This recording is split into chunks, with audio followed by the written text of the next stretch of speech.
Le 10h midi, Sud Radio Média, Valérie Expert, Gilles Gansman. Bonjour à toutes et à tous, une nouvelle semaine qui redémarre. Bienvenue dans le 10h midi, 2 heures d'infos avec vous. Bonjour Gilles Gansman. Bonjour Valérie, vous avez passé un bon week-end ? Oui, très bon week-end. Et bonjour Darius Rochebin. Bonjour. Merci d'être avec nous. Vous êtes l'une des figures, des grandes figures de LCI. On vous retrouve tous les soirs à 20h pour le 20h face à Darius Rochebin. Ce soir, 3 ans de guerre en Ukraine. C'est évidemment une date importante. C'est en plus une actualité, hélas, qui a beaucoup propulsé LCI en matière d'audience. Oui, c'est vrai, c'est un moment important pour nous parce que c'est pas seulement, évidemment, c'est le sort de l'Ukraine, mais c'est aussi le sort de l'Europe et maintenant, évidemment, ce qui se joue avec Trump et la visite du président de la République. Emmanuel Macron à Washington. On va en reparler avec vous dans un instant. On se dirige plus vers la paix que vers la guerre, d'après vous ? Qui sait, franchement, c'est tellement difficile de le dire, mais là, en tout cas, la paix imposée par les Américains, certainement. Et oui, mais la guerre, personne n'y a réellement intérêt. La guerre, non, évidemment, sauf que certains Ukrainiens continuent à penser qu'ils devraient pouvoir, par les armes, reconquérir leur territoire qui sont la Crimée et le Donbass. On va voir tout ça avec vous dans un instant. Tout de suite, c'est le zapping de Gilles. Sud Radio Média, l'instant zapping. Alors c'était la rencontre attendue ce week-end, le 15 de France face à l'Italie pour le tournoi Destination. Alors un massacre, je ne sais pas si vous avez suivi, certes 73-24, 73 pour la France, mais alors une équipe italienne peu combattante et qui a brillé, Valérie ? Antoine Dupont, notre chouchou à Sud Radio, qui est venu ici souvent à Sud Radio, qui a même signé un des murs de Sud Radio. Ramos qui porte, qui donne, Barassi tout de suite pour Barry. L'accélération de Brézard et le soutien c'est du tableau noir pour le 3e essai français. Le 14e essai du capitaine Dupont. La France se donne de l'air désormais. 19-10. Et là cette combinaison, le crochet intérieur, la passe après contact de Léo Barré et le 2 contre 1. Antoine Dupont avait bien suivi sa course à l'intérieur. Darius, vous êtes suisse, vous c'est plus le hockey que le rugby. Et je suis nul en sport, de façon générale. Ça m'éloigne encore. Non, si je regarde des grandes compétitions, mais je suis assez nul en sport, j'avoue. Je me fais aider par les collègues. Bon, vous avez remarqué ce week-end, fini, salaud, ordure, pourriture, enculé. Enfin, comment ça va, Manu ? Ah, c'est quand même mieux. Alors, un petit peu de fromage, un petit canon de vin. Ah, c'était reposant. Samedi, Emmanuel Macron a enfin visité dans le calme le salon de l'agriculture et il s'est bien régalé. Bonjour messieurs, dames. Des bonjours et même des baisers adressés aux agriculteurs. Emmanuel Macron a été bien accueilli lors de ce salon 2025. Et ça se passe bien ? Ça va. Un marathon, une tournée des goûts et des saveurs. Elle est très bonne, elle est très iodée. Santé. Un climat apaisé qui tranche avec les violences de l'an dernier.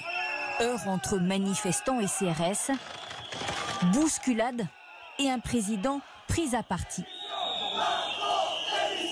C'est mieux accueilli que l'an dernier. Oui, ben oui. Content d'être là à nouveau. Mais c'est pour ça que je suis là. Je suis là les années difficiles, je suis là les années plus faciles. Parce que c'est comme ça qu'on mène un pays. Il faut tenir. Bon, vous êtes plus fromage suisse, j'imagine. Vous vous rappelez le mot de Chirac, on lui dit, quelqu'un passant qui lui dit connard et il répond enchanté. Moi c'est Chirac. Moi j'admire plutôt les hommes politiques. Vous savez, il y a des journalistes qui me méprisent un peu. Moi j'ai plutôt de l'admiration pour les hommes et femmes politiques parce que qu'est-ce qu'ils prennent ? C'est-à-dire pendant des heures affronter les colibés, les huées, parfois les gens sympathiques, devoir répondre avec la suite, dire après, ils l'ont voulu, je ils sont m'occuperai de votre présentés à cas. l'élection. C'est beaucoup de travail. C'est beaucoup de travail. Et je trouve souvent que les journalistes sont plutôt paresseux par rapport à eux. C'est-à-dire nous, on n'a pas les mêmes exigences, on n'a pas le même poids sur les épaules. C'est plus facile de critiquer que d'agir, évidemment. Et sachant que... Vous l'aviez interviewé, Emmanuel Macron. Oui, plusieurs fois, 4 fois, bien sûr. C'est un cas très intéressant où il est très séducteur et en même temps, le rapport de force est là.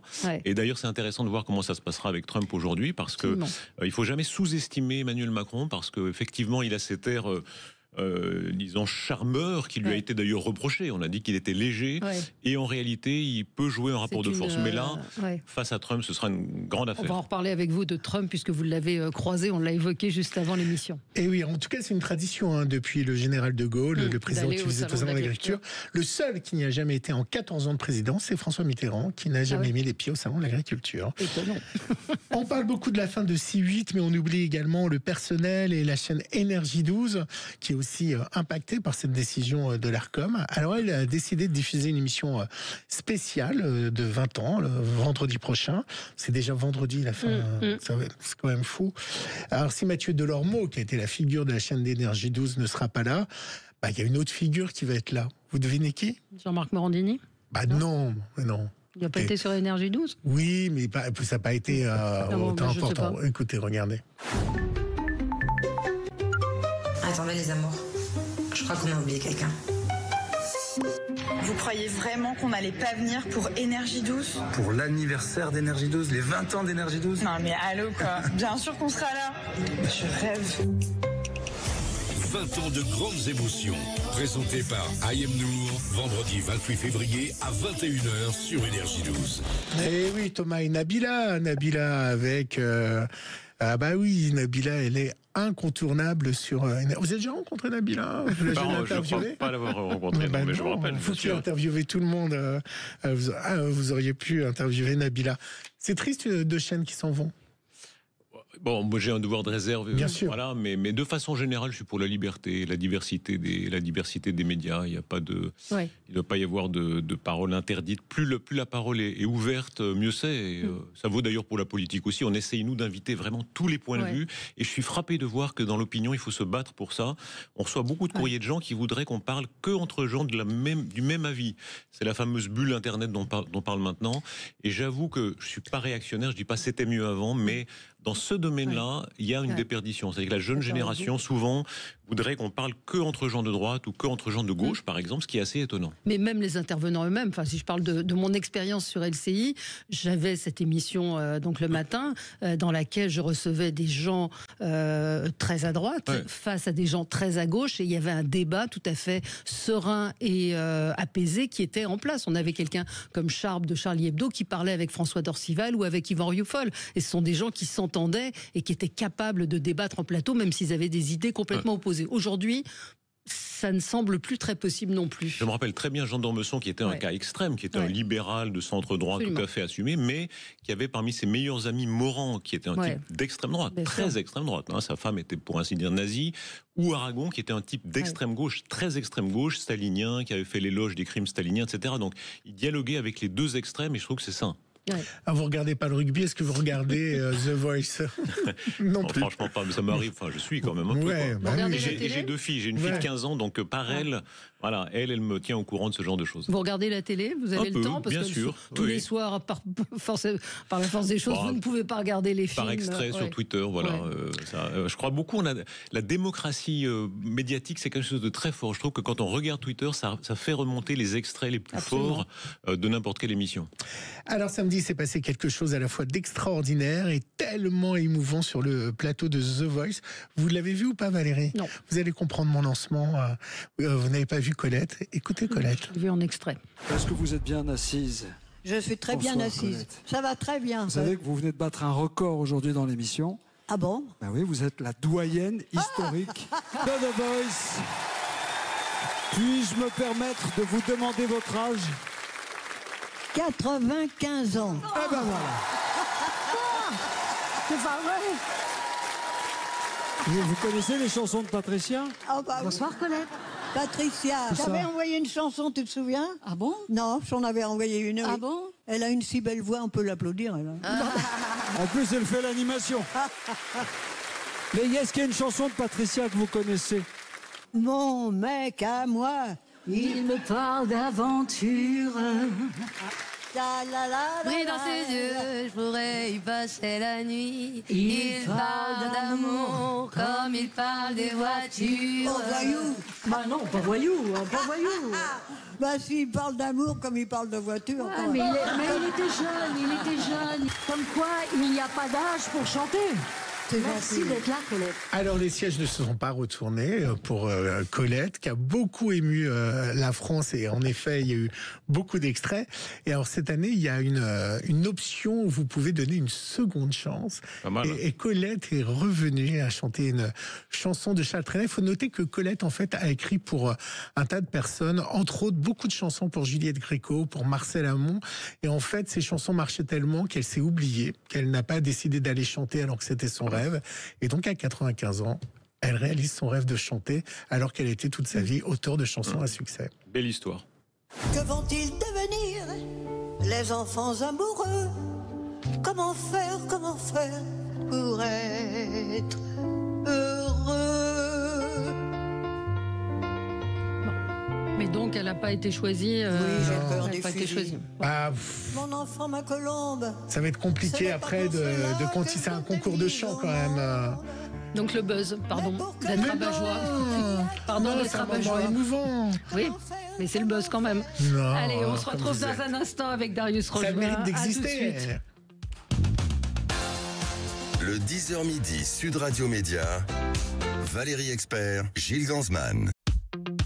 Sud Radio Média, l'invité du jour. L'invité du jour, c'est le journaliste Darius Rochebin. Darius Rochebin qui est avec nous. Vous êtes sur LCI depuis 4 ans. 4 ans, ouais, depuis 2020-2021. Vous présentez le 20h face à Darius Rochebin, enfin à 20h face à Darius Rochebin, et puis à 22h Rochebin Broussoulou. Donc 2 émissions, des interviews prestigieuses depuis de nombreuses années, quand vous étiez en Suisse, puisque vous êtes un expat dans l'autre sens. Vous étiez une star, Suisse, ouais. Vous présentiez le Mais c'est une star en 19h30. France. Oui, mais c'est pas la même chose. Vous présentiez le 19h30 tous les soirs. Vous étiez une figure de la chaîne, et puis vous aviez aussi le dimanche un grand rendez-vous d'interview, aussi bien avec des gens du divertissement que de l'info. Vous regrettez pas d'avoir quitté ce statut de star de la Suisse romande? Non, mais j'aime toujours beaucoup la Suisse, évidemment, mais les 2 pays ont leur charme. Et puis ici, l'art de la parole est différent. Moi, je suis toujours frappé de voir, et en voyageant dans d'autres pays, à quel point les Français aiment la parole. Je pense que c'est un cas unique au monde. Les vrai. Américains répondent de façon assez brève. Les Allemands, c'est une toute autre culture, quand même plus protestante. Les Français aiment la parole, et ça a beaucoup de charme. Ils peuvent, certains invités, d'ailleurs souvent, à raison, les téléspectateurs disent vous coupez trop la parole. Et c'est vrai, pardon, mea culpa, nostra culpa.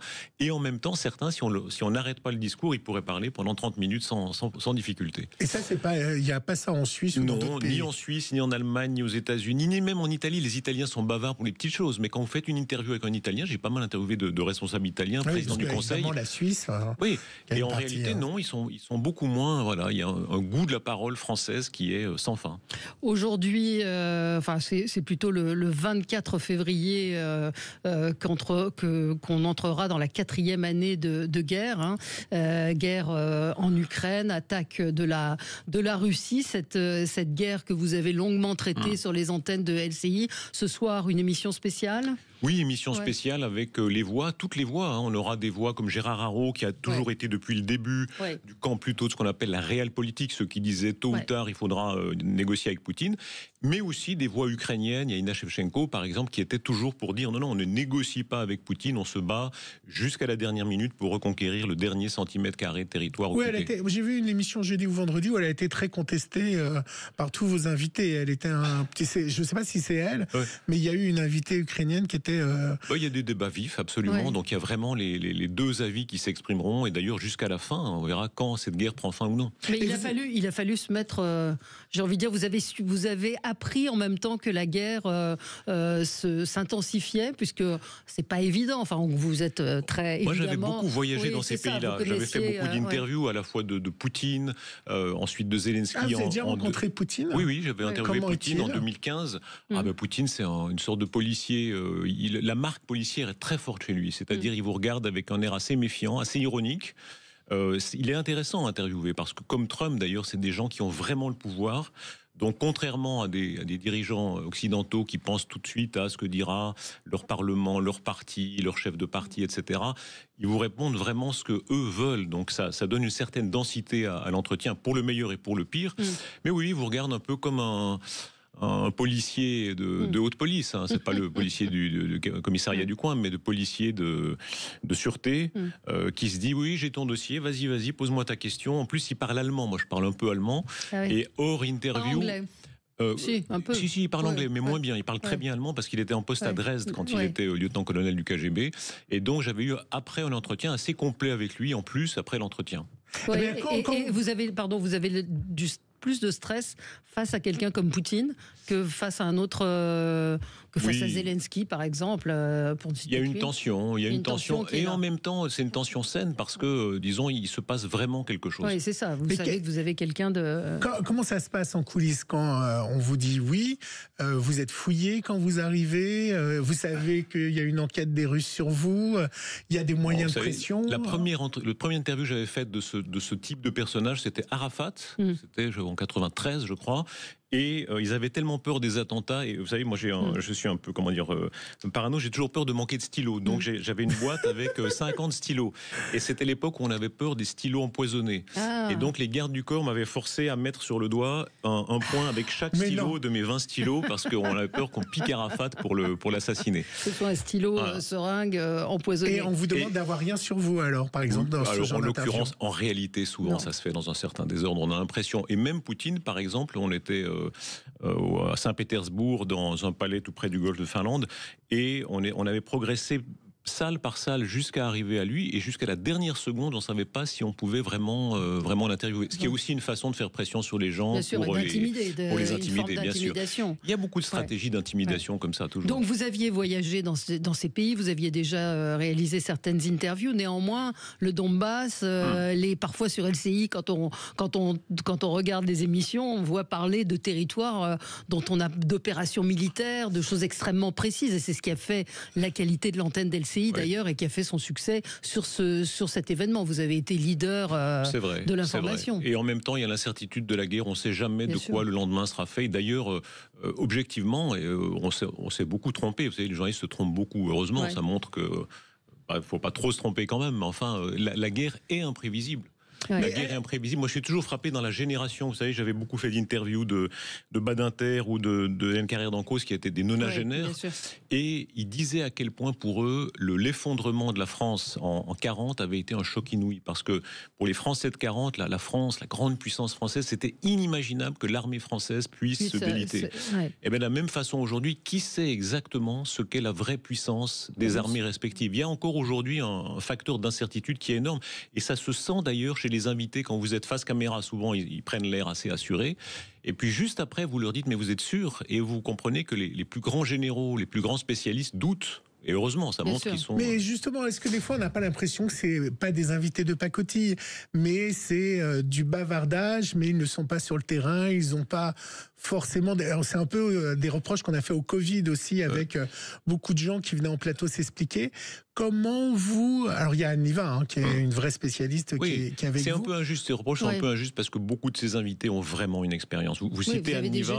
Moi, j'avais voyagé avec elle en Russie. Elle vous apprend ce qu'est la mentalité russe. Par exemple, la dureté des rapports de force. Moi, je me rappellerai toujours, on a fait une émission spéciale avec Anne Niva dans un restaurant russe. Qui sera là ce soir. Qui sera là ce soir. Elle fait partie de nos invités. Et elle m'avait appris, par exemple, comme c'est une battante, vous savez, elle aime le MMA. Donc, voilà.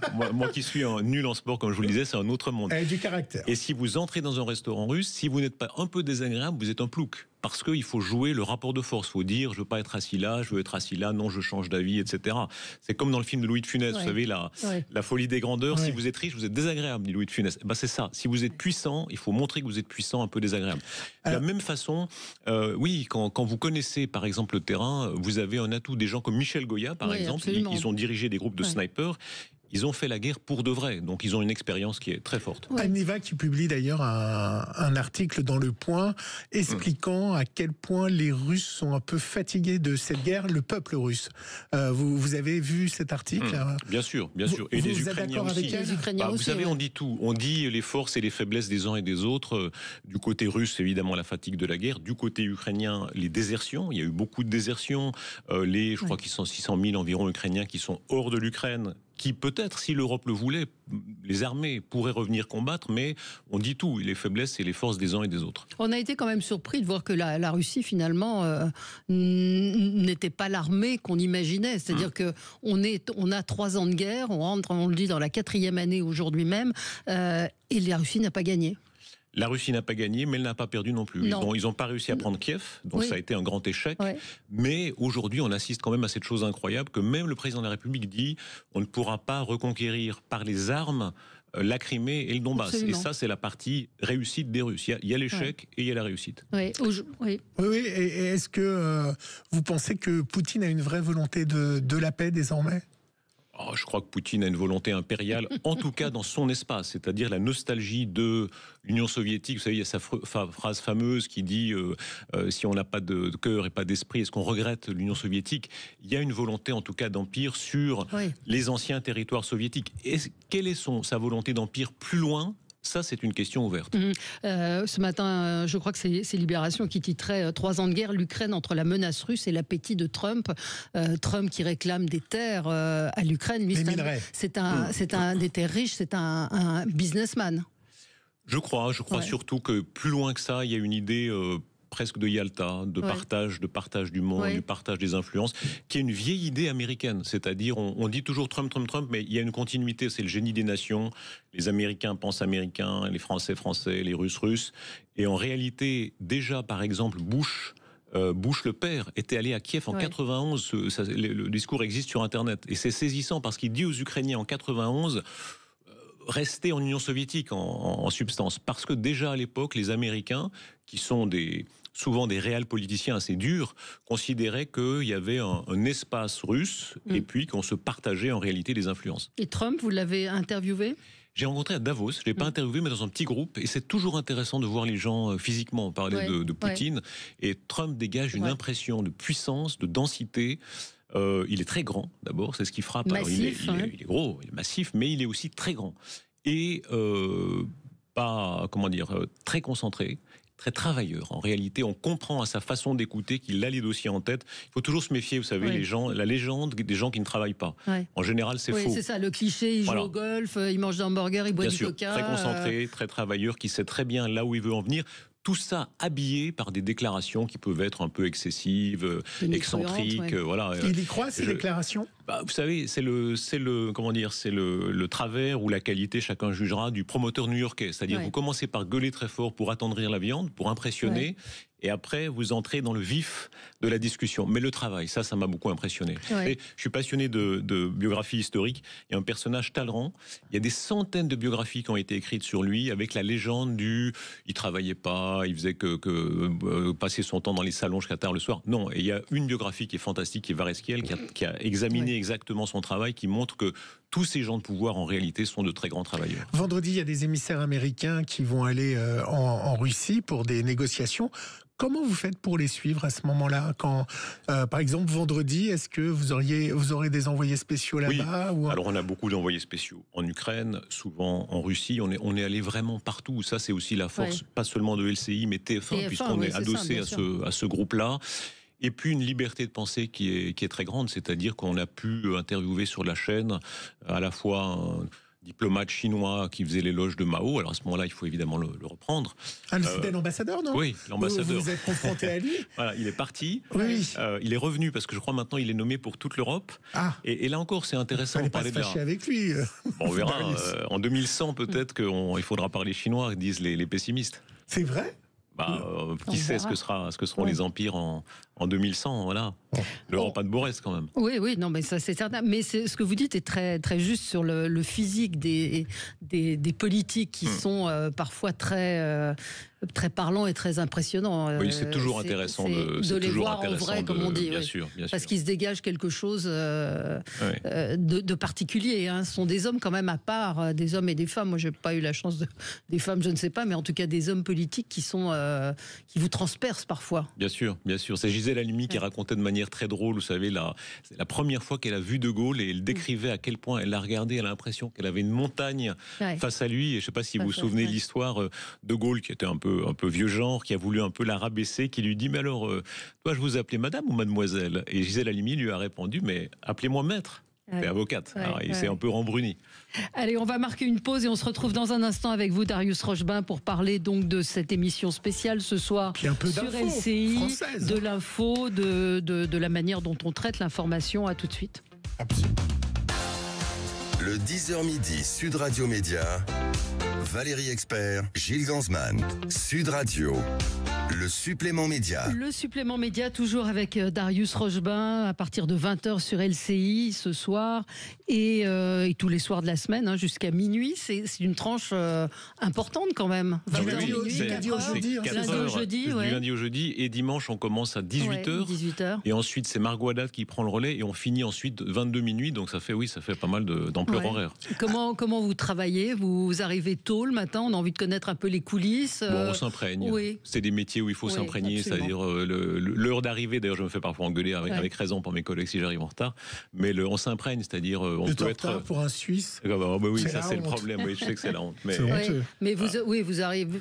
En fait, c'est une vie d'être journaliste. Oui, C'est-à-dire bien sûr. que c'est l'expérience. Mais est-ce que vous écrivez vos questions? Comment vous travaillez? Pas mal. Ouais. Je suis d'abord assez scolaire. Après, on peut improviser. Ouais. Il faut essayer d'écouter le plus possible. Enfin, vous pratiquez le même métier, ouais. donc sinon on fait les sketchs de Mesrahi. Vous savez, vous avez la liste des questions et vous dites alors question 1, question 2, voilà. Mais tout le monde ne travaille pas de la même manière, c'est ça, c'est ce que je veux dire. En tout cas, il faut être curieux. Il faut vraiment s'intéresser. Vous avez pas un droit de regard, mais vous choisissez les invités. Comment ça se passe? Il y a une. Ça se fait avec la direction, avec notre directeur Guillaume Debré qui tranche le plus souvent, mais en réalité, il y a une forme de symbiose qui fait qu'on tombe très vite d'accord sur ce qui est les moments forts du jour. Alors, j'en parlais dans mon zapping, 2 chaînes vont disparaître à la fin de la semaine et par du coup une renumérotation de l'Arcom. Vous allez être dans la numérotation devant BFM. Est-ce qu'il y a un plan stratégique qui se met en place à LCI en se disant on va avoir une nouvelle visibilité? Vous êtes les vrais gagnants de cette renumérotation. Vous passez du canal 23 au canal 12, je crois, 15 au canal 15, qui est l'ancien canal de BFM, donc par réflexe, on va tomber sur LCI. Est-ce que ça va changer? Alors, je ne parle pas d'un point de vue direction et tout ça, parce que je m'adresserai aux dirigeants, mais vous, d'un point de vue contenu, est-ce que vous réfléchissez à faire évoluer votre émission? S'il y a un plan, il est secret, par définition, donc je n'ai pas le droit de... Est-ce qu'il va y avoir des aménagements? Non, mais bien sûr. De toute façon, le but, c'est d'être à la fois, disons, de qualité, autant que possible, et grand public, autant que possible, parler vraiment à tout le monde. C'est une chance pour LCI. Oui, bien sûr, c'est une chance. De toute façon, c'est une grande chance. Hier, on avait parlé d'Édouard Philippe, et typiquement, c'est vrai qu'on peut lui poser des questions assez pointues, où il dit, par exemple, que Trump fait une sorte de Kissinger ou Nixon à l'envers, c'est-à-dire que Trump a une pensée très sophistiquée, contrairement à ce qu'on veut dire, qu'on soit d'accord ou non, qui est de séparer la Russie de la Chine. Donc, c'est quand même des propos et des sujets quand même assez exigeants. Mais à d'autres moments, on peut être beaucoup plus grand public et on traite aussi des sujets grand public, l'affaire des OQTF comme celle qui a occupé la semaine. Vous avez été surpris des succès d'audience de LCI par rapport sur ce sujet de l'Ukraine? Parce que ça a été quand même, ça a occupé une très grande partie des sujets traités par LCI, et ça a mis la chaîne finalement sur le devant dans les chaînes, avec des très bons scores. Ça a donné des très bons scores. Donc il y avait ce côté vraiment étonnant. La réalité de la guerre nous éclate à nouveau au visage. Et ça, c'est vrai qu'on l'avait complètement oublié. Moi, je suis de cette génération qui a vécu pendant la guerre froide et j'avais pas mal voyagé dans les pays de l'Est avant la chute du mur. Et j'ai vécu l'ancien sentiment, c'est-à-dire le vieux fantasme que les chars soviétiques allaient déferler sur nous. Je me rappelle très bien, ça m'avait frappé, j'étais dans un supermarché à Prague en 86 ou 87. Et puis, le caissier du supermarché, je me suis dit, peut-être que un jour, dans une armée, on sera dans 2 camps opposés. Oui. Et je m'étais rappelé plus tard d'une interview de Giscard qui disait, Giscard a fait une guerre, comme on disait à l'époque, entre guillemets, une belle guerre. Et il avait combattu sur la fin de la guerre et il racontait avec vraiment émotion à quel point dans le viseur de son arme, je crois qu'il était dans les chars, il avait vu l'œil d'un Allemand qu'il allait tuer, sur lequel il allait tirer. Et on était sortis de tout ça. Pendant des décennies, on se disait, c'est fini, la guerre, c'est ringard, en réalité. Et la guerre nous a rattrapés. Ce sentiment est vraiment très fort. Très fort, et c'est ce qui a peut-être justement suscité cet intérêt des téléspectateurs, des Français en général. Avec l'incertitude dont on parlait tout à l'heure. Avant l'émission, je veux livrer un off, Gilles Gansman disait, parfois je suis angoissé par la guerre, c'est vrai.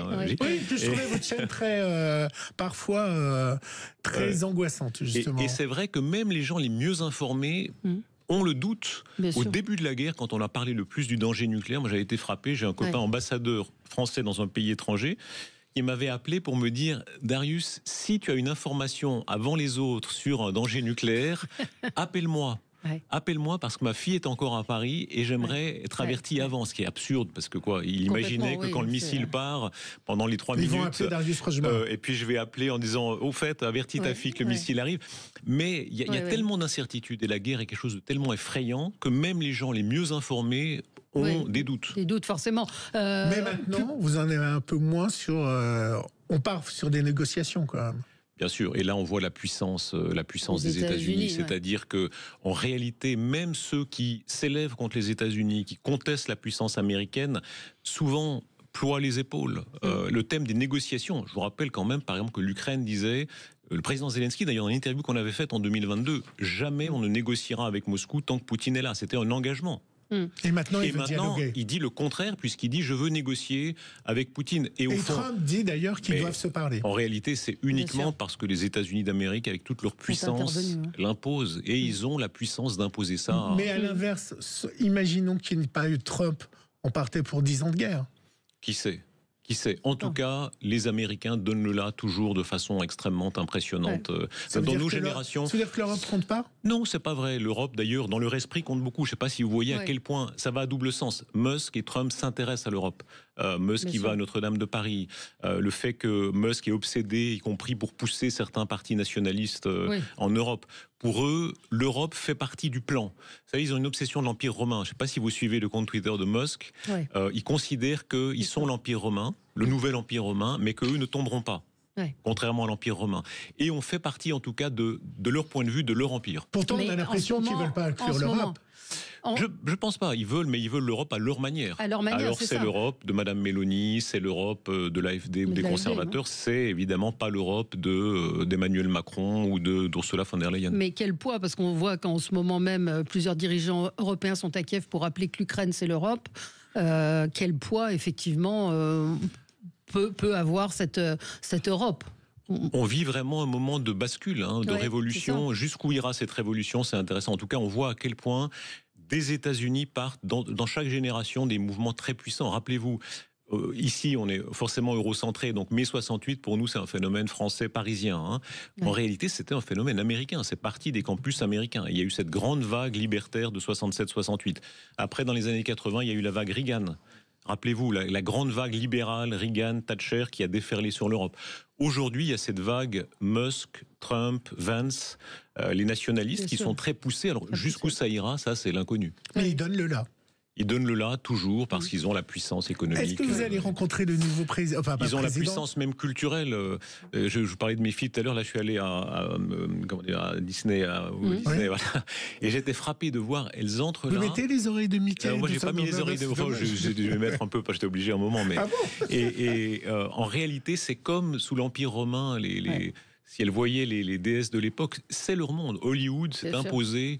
En réalité, plus personne n'apprend le grec ou le latin, ou presque plus personne. Donc, la domination américaine, je pense, est toujours sous-estimée. Est-ce que vous allez rencontrer le nouveau dirigeant allemand ? J'espère, M. Merz. Bien sûr, j'avais rencontré M. Scholz. C'était difficile, parce qu'il ne parlait pas un mot de français. D'ailleurs, c'est intéressant, vous disiez, rencontrer les personnages, c'est toujours intéressant. La France était très loin de lui. Parce qu'il y a des dirigeants comme ça qui ne parlent pas un mot, la langue, c'est toujours important. C'est important, oui. Et lui, allemand du Nord, parlant pas un mot de français, mais rien. Voilà. Zelensky, c'est pareil. On voit d'ailleurs que Volodymyr Zelensky, qui parlait d'abord russe à l'origine, qui a appris à parler ukrainien mieux, et qui ensuite a un peu appris le français. Mais Volodymyr Zelensky, je lui ai dit, vous voulez dire un mot à la caméra ? Il a dit « Boar ». C'est parce que son univers, c'est compréhensible. Là encore, pour eux, les États-Unis restent quand même la puissance décisive. Mais quand on voyage, vous avez beaucoup voyagé, on se rend compte que la France, l'actualité française tient assez peu de place en général. Oui, et en même temps, la grande histoire reste. En même temps, Napoléon, par exemple, ça reste un truc, ça reste un fantasme. Vous allez en Pologne, vous savez que dans l'hymne national polonais, ils rendent hommage à Napoléon parce qu'il était contre les Russes. Comme quoi, il y a des constances historiques. Voltaire pro-russe, Napoléon anti-russe, et encore aujourd'hui, en 2025, chez les Polonais, c'est présent à l'esprit. Donc la grande histoire française, ça compte quand même. Le jeudi 30 mai, vous avez rencontré Benjamin Netanyahou. Alors c'était en 2024, j'ai dit le 30 mai, mais c'était en 2024. on vous interroge sur tous les dirigeants de ce monde, vous les avez rencontrés. Comme ça, on est il y a une personne de dirigeants, vous connaissez, c'est la légende. Je suis un lien de Trump avec vous.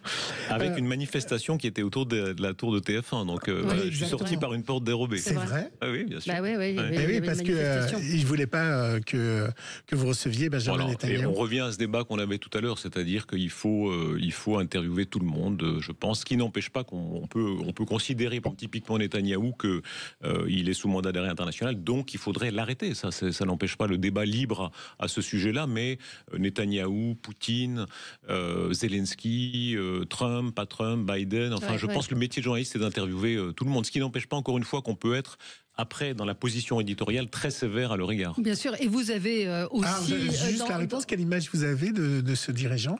Dur, c'est-à-dire c'est des gens, et d'ailleurs il y a dans le cabinet Netanyahou des gens qui sont des extrémistes, bien sûr, des extrémistes extrêmement durs.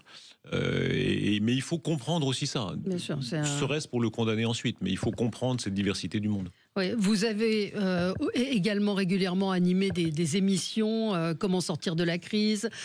François Bayrou, vous a-t-il convaincu? Ce type d'émission aussi, très différent d'une interview, d'un plateau, est un exercice qui vous plaît, j'imagine. Oui, et puis là, vous disiez, la minute de promotion, pardon, j'ai honte, mais vous savez, c'est comme au Salon du Livre.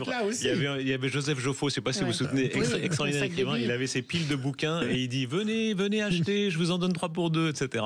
Mais la minute de promotion, c'est que LCI fait évidemment l'actualité beaucoup internationale, mais beaucoup nationale. Absolument. Les propos de François Bayrou sur le sentiment de submersion migratoire, c'était sûr. Voilà, ou bien ce qu'a dit Retailleau sur l'immigration n'est pas une chance pour la France, qu'on soit d'accord ou non, mais c'est des débats qui ont eu lieu sur LCI et qui ont eu beaucoup de suite après. Et Anthony Blinken, qui était votre invité, qui disait qu'il avait peur que les Russes utilisent l'arme nucléaire. C'était aussi... Il l'avait dit, absolument, il avait dit effectivement que les Américains ont craint qu'à l'automne 2022, si ma mémoire est bonne, les Russes utilisent l'arme tactique nucléaire dans une partie de l'Ukraine. Voilà, ça c'est pas du tout angoissant. Vous avez raison. On va empêcher de dormir, c'est pas bien. Vous allez empêcher Gilles Gansman de dormir cette nuit. Il y a 2 ans. Vous dormez bien ?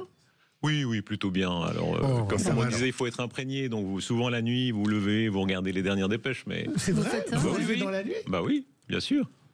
Mais c'est horrible. Mais on se rendort après. Vous êtes addict à votre téléphone ? Oui, bien sûr. Ouais. Et là, ça m'est arrivé, vous savez, selon les interviews, justement, quand vous devez mettre le téléphone dans une boîte, dans une cage de Faraday, ça, c'est l'angoisse totale. Vous vous sentez mal ? Ah là là, c'est l'enfer. Je partage. Merci Darius Rochebas d'avoir été avec nous ce soir. Donc, émission spéciale à l'occasion des 3 ans de guerre en Ukraine. C'est à partir de 20h et toute la soirée avec ceux qui ont été à vos côtés pendant ces 3 ans. Évidemment, on va retrouver, j'imagine, Michel Goya, qui a été un de ceux qui ont été là le général Yakovlev. Le général Yakovlev. Avec les punchlines de Yakovlev. Absolument. Merci à vous. À noter, Valérie, demain, vous serez à 9h à l'antenne pour les débats jusqu'à 10h30. Pas d'émission média parce que dès 10h30, on retrouvera Patrick Roger depuis notre stand au Salon de l'Agriculture. Absolument. Vous pouvez aller voir Sud Radio sur le stand de l'agriculture. Allez voir Patrick Roger, qui est une belle bête. Je suis pas sûr qu'il ait un prix là-bas, mais et donc voilà, petit décalage. Est au salon toute la semaine. On vous retrouve à 9h. Absolument. Merci à vous. Dans un instant, les débats d'actualité sur Sud Radio. Sud Radio, votre attention est notre plus belle récompense.